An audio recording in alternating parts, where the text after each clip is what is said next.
Hey everyone, it's Darla. In this tutorial, I'm going to be showing you the application process for GelMoment gel polish on both a short and a long nail and giving you some of my personal tips and tricks that I found have helped along the way. On this hand, you can see this manicure is grown out. This mani is 2 weeks old. You can tell by the regrowth space, but the polish itself is in really good condition. So if you have a really good application process, you can get some amazing longevity out of your polish.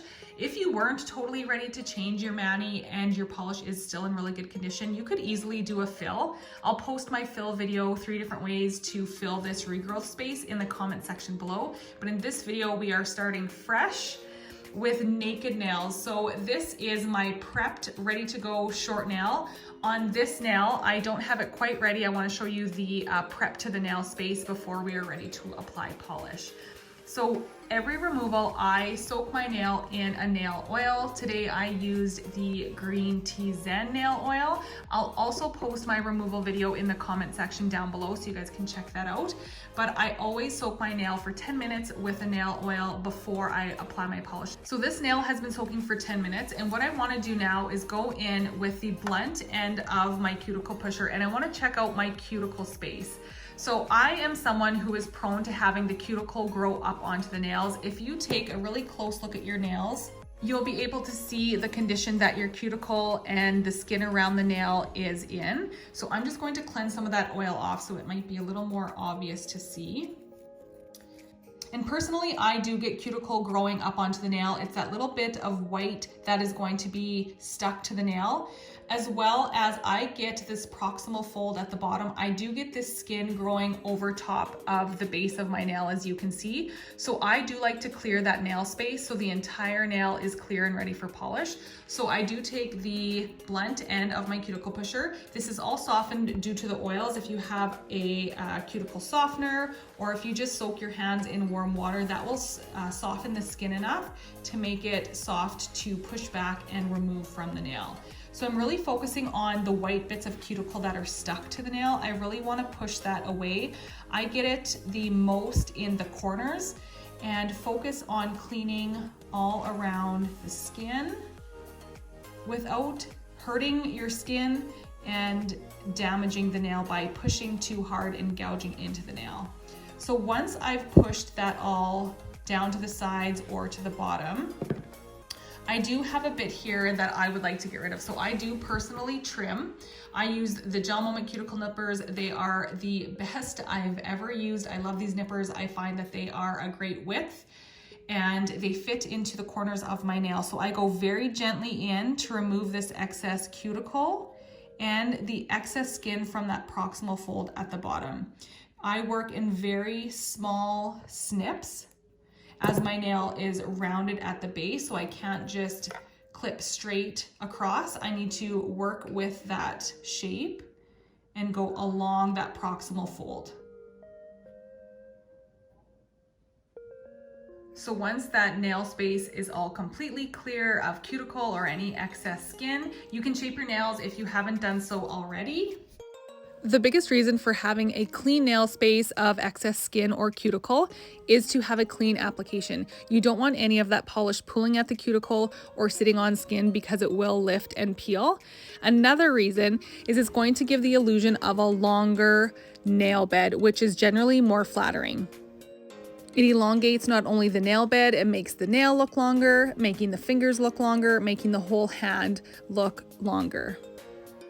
Then using the gray side of your file, you are going to gently buff. 3 swipes is generally enough. So side, middle, side. If you do struggle from ridges or lines, you could gently buff those, but please be careful as it can thin out the entire nail. And with the polish going on over top, we can kind of fudge and fill those lines as well. So at this point, we are ready for application, giving that nail a quick cleanse. Depending on the polish you choose to apply, the consistencies can be quite different depending on the pigment of the polish. So Maya's Cheeks, as you can see, is quite thin versus Frozen Margarita, which is quite thick, and the brush holds onto a lot of the product. So just a heads up, there's nothing wrong with your polish. The application process will be the same. Some people do find the thicker formulations a little more tricky to work with, so that is the color I'm going to showcase today. So placing the polish about 3/4 of the way down the nail, pushing it towards the cuticle, over to one side and pulling the polish up the nail. We want to keep a space between the polish and the skin, so just working your way slowly towards the sidewall. So I'm happy with that space. Embrace the gap, not only on the sides, but across the bottom as well. So now grabbing polish from the middle again and across the bottom and pulling it up the side. If you do get any polish on the skin, be sure to take a cleanser pad and cleanse that skin area before curing. So I'm happy now with that coverage. So at this point, there should be very little product left on your brush. If you feel that there is still too much and you're afraid of getting it too goopy around the edges when you're capping, feel free to remove some back into the neck of the bottle. But we just want to cap that free edge before we cure. This will completely seal in this coat of polish. Once you're done capping, be sure to go over that whole nail again, just to make sure that there are no lumps or bumps from that cap. If you notice any lines or ridges in your polish, just give it a few seconds to settle. The polish is quite heavy and should self-settle. You could even tap your finger down on the surface that you're working on to help it self-level. When you are happy with your application, you are going to give it a full cure. I'm using the Pro Lamp today, so it is a full 45-second cure. So now going in with a second coat, it is exactly the same process. I start 3/4 of the way down, push it to the cuticle, across the side, and up. Repeating it on the other side. I find that the second coat goes much quicker because you can just color inside the lines. And again, we are going to give this a cap. If you are having troubles getting a smooth, thin cap application, you could try apply that cap first, then polishing the nail to try to thin out the tip before you cure.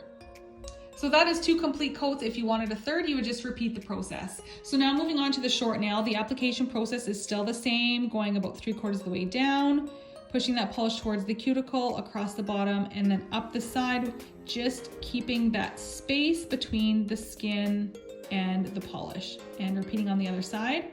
The only part that's different with a short nail is how we cap. So when we're capping, instead of running a bead of polish along the top, what you're going to do is, again, very little product on your brush. You are going to pull the polish back. So you want the end of the bristles just to slightly go over the edge, the free edge, and pull it back towards you. So you will see that that edge now is fully capped. If you find it easier to work this way, you can totally do that too. So this nail does pass the end of my fingertip. If it was any shorter, you could gently pull down on the skin and then work that way. If you don't have a free edge and your nail does not pass the end of your fingertip, I do not recommend capping, as we don't want to have that polish getting onto the skin. So now once that is capped, you can no longer see the clear nail. You just want to go over that whole nail again, making sure that everything is nice and smooth.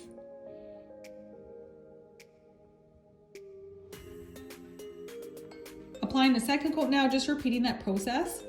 Another tip, say worst case scenario, you forget to cap and you come to the last coat and you realize because something doesn't look quite right or quite finished, in the least, if you cap that last coat, it will at least ensure that everything is sealed in, and it will keep any excess moisture from getting between your polish and your nail. So in the least, if you forget, just be sure to cap that last nail. If you have any excess, you can see I got it under the nail here. You will want to remove that before curing. You don't want anything pooling under the nail, so just take your cuticle pusher and easily wipe that away, just making sure that everything is nice and smooth. Got a little bit of polish on the skin here, so just taking a cleanser and wiping that clean.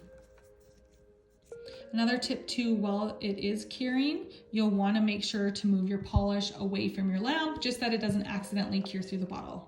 So there are 2 completed applications. If you find that you have premature peeling on the tips of your nails, chances are the caps are too thick. So before you cure, make sure that you don't have any pooling of polish underneath the nail. If you do, it wouldn't hurt to take the cuticle pusher and just remove that excess polish. And again, being sure to go over that nail one last time before you cure to make sure that cap is nice and thin. And to finish off all of my manis and pedis, I do take the nail oil and apply it around the nail. If you have dry skin under the nail, you can apply it there too. I can also link my nail oil video in the comment section so you guys can learn more about the oils. But if you have any dryness underneath the nail, you can easily pop it under there as well. Massaging it in just like they would at the salon, giving you a nice, moisturized, perfect mani. So I hope this video all helps you get a flawless salon quality GelMoment application in the comfort of your own home. Thanks so much for watching, and we'll see you in the next one.